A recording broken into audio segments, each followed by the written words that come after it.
If you thought we were done sharing our Valaikaappu and Seemantham, you were wrong. The traditional ceremony happened on the 28th of May, but the next evening, on Friday the 29th, we celebrated all over again. This time with friends and family here in Sydney. Welcome to day 2.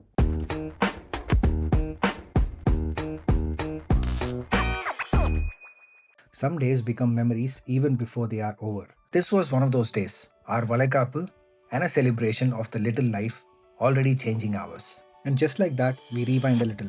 Because before we take you into the Valaikaapu itself, we wanted to show you some of the things we did behind the scenes to prepare for this day. The first was our invitation. We created this ourselves using Canva, a free version, and a little bit of imagination. Once it was ready, we sent it to everyone through WhatsApp along with a message containing 2 links.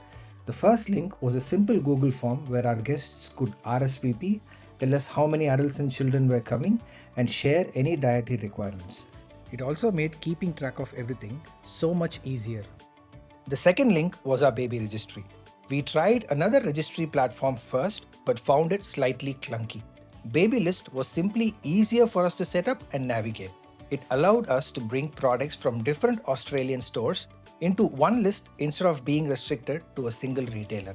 We mostly included useful, low to mid-priced items along with a nursery fund for anyone who preferred to contribute towards something larger. It isn't completely seamless in Australia because guests may still need to complete their purchases on the individual retailer's website and mark it as purchased afterwards. But among the options we tried, this felt the simplest and most flexible. And of course, the registry was entirely optional. We weren't expecting anyone to bring us anything.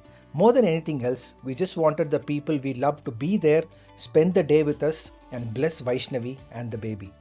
There are some days that you plan for months and then suddenly you find yourself standing right in the middle of them.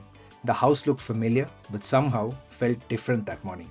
Every corner was filled with flowers, light, anticipation, and the quiet realization that we were about to celebrate someone we hadn't even met yet. Just the two of us for a few moments before the house filled with familiar voices, laughter, and love. And slowly, everyone began to arrive. These are often my favorite moments from any family function. The unplanned conversations, people laughing in between photographs, and everyone simply being together. There was no ceremony happening here, but this was very much part of the celebration too. Every part of the decor had been put together with a reason. We had diyas filled with flowers, our Marapachi Bommai, the scanned photograph of our little one, and some of the return gift bags arranged around the table. We had also placed bangles for the women who attended, along with a small note sharing where they had come from. Valaikaappu in Madurai, a street known for its bangle shops. And then there was this garland, handmade by my mother, especially for Vaishnavi. Nothing on this table was there merely to fill a space. Every piece carried a story, a memory, or a connection to home.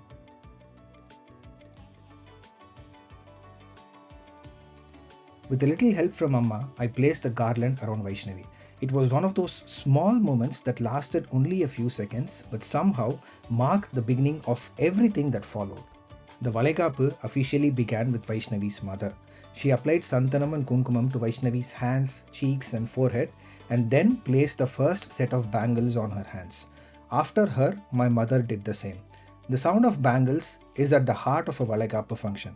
As the bangles collect on the mother's hands, their sound is traditionally meant for the baby to hear from inside the womb, a celebration surrounding both mother and child. Watching both our mothers begin the ceremony made this moment particularly special for us. Two families, two sets of traditions, and so much love coming together for this little baby. The ceremony continued with our family and friends. We haven't included footage of every guest who took part simply because we wanted to respect everyone's privacy and not assume that they would be comfortable appearing in the video. But each person came forward, blessed Vaishnavi and the baby, and added another set of bangles to her hands. And finally, it was my turn. I applied the Santhanam and Kunkumam and added my own set of bangles. First the colorful bangles, followed by the gold ones. I have watched Valaikaapu ceremonies before, but doing this for my wife while waiting for our own child felt completely different.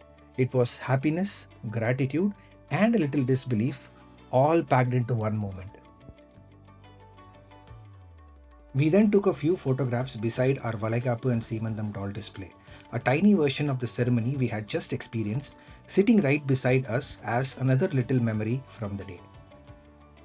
This was another small DIY project that became quite a conversation starter. We found this photo display board online, printed photographs from both our childhoods, and filled it with pieces of our story. There were baby photos of both of us, memories from our travels, the first time we met, and even photographs from our half-baked shoot.